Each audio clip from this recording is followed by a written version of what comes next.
Hello, this is my entry for Panzermeister 36 under new management group build. I am building the Hasegawa 148 scale Zero Fighter Type 52 captured by the US and the UK. This is an old boxing. I believe this dates back from 1989. I picked this up off of eBay. I was already open, so I'm just give you a quick look at what's in the box. Not much in the box. An actual black and white photo.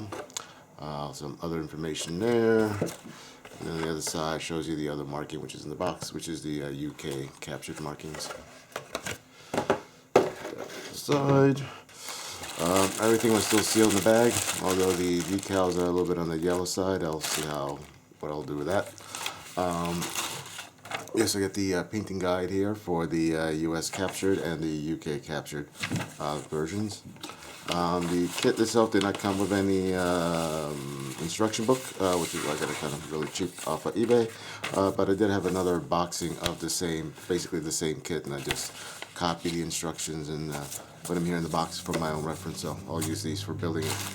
I have not built a Hasegawa Zero before. Usually these are a little bit newer than a lot of the boxes you see out there for the Tamiya. I mean, the newer Tamiya 148 scales, zeros are probably the best around in that scale. The older Tamiya from early 70s, still not a bad kit, but quite dated. Anyway, so here are the decals. Comes with it. Might see a little bit of yellowing there in the camera there, and in the sprue, that fell off. You got the cowling, you got the propeller. And there, loose inside, you have the the canopy there, all scratched up because it was just literally just thrown in there with nothing to protect it. You have another sprue here for the wings. You got the lower wings, the horizontal stabilizers. You got the landing gear there, a arrestor hook, engine exhaust. See some of the details in there. Right. And on the other side, not much. Then you got the top of the wings with the cannons built in. Nice and easy so they can break off on you. Same thing with the pitot tube. You got the wheels, not much details. You got the landing gears. Looks like you got landing gear for up and down, whichever way you want to have it. You have your main half of the body here. Yeah, pretty simple. You got your engine parts. You got your little pilot. You got your fuel tank. You got your seat and your pilot's arm there. It's alright. That's it. Inside, no details in there, as you can see. Yeah, the other side, no details, but you do have these panels to give you the details inside. So you got the side cockpit walls there. That's good. Some detail. You got the cockpit floor, which is pretty basic. You have your propeller. You have your instrument panel there. Just to focus. Actually, put it right side up so you can see it better. There you go. So at least you have the dials. I mean, you can paint up and so forth. So it's a really simple, basic kit. So that's my entry. All right, thank you all. Stay tuned for more. Bye-bye. Hello, quick update. I mean, this has been a really quick, easy build. Everything goes very well together. Practically no filler, just a little bit sanding. I can show you here the cockpit. Everything has been painted, detailed up in there. That's cockpit green.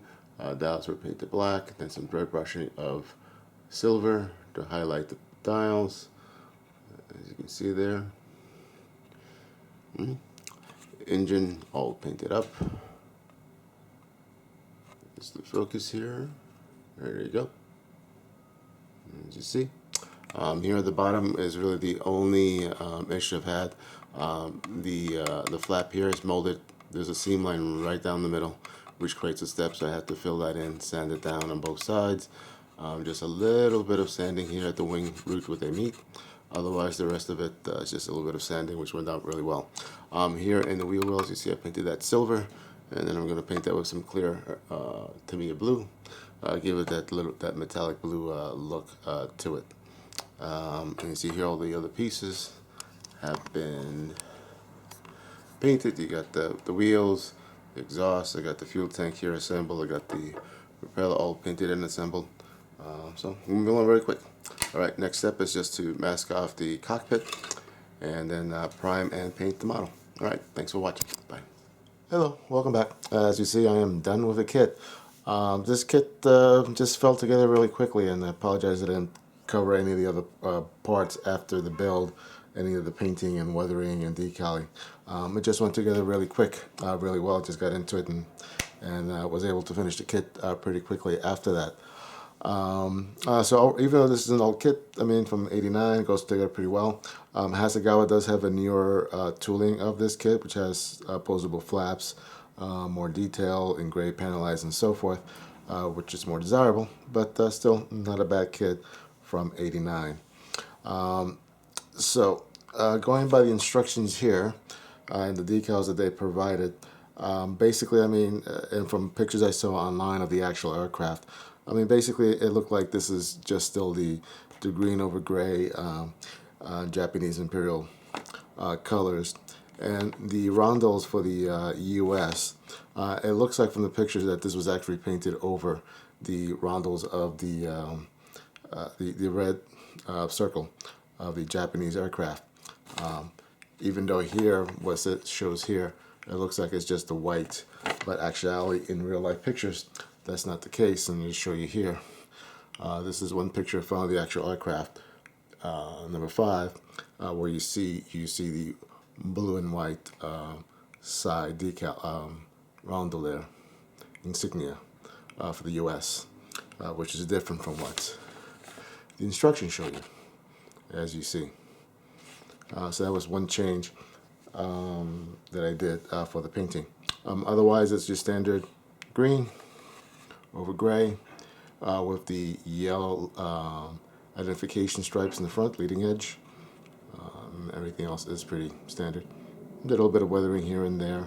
I probably overdid this exhaust here from the gun. Probably subconscious, because this particular gun I broke it quite a few times in my build. And you see canopy, you got the antenna. This is easy line. Decals, the few that they are, even for an older kit, they went down pretty well. The side ones here, I got these from my spares box, which unfortunately they're really bright white compared to the slightly off-white yellowish tinge of the kit decals. So they kind of stand out in person a little bit more. But otherwise, they work. All right, let me just change camera angle and give you a different view of this. Okay, here I'm just giving you a little closer view of the finished kit inside. If you see a little bit of scratches here in the decal, that's because these old decals kind of broke up on me a little bit when I was placing it. And the decals here on the sides are from my spares box. You can probably see a little bit of fading, a little bit of silvering. I also painted the fuel tank gaps here, which from other kits I've done and what I've seen look like they were painted red.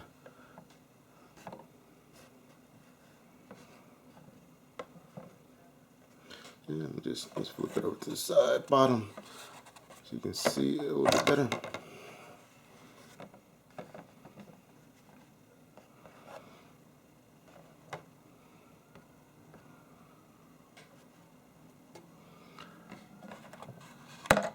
Oops, just knocked off my propeller.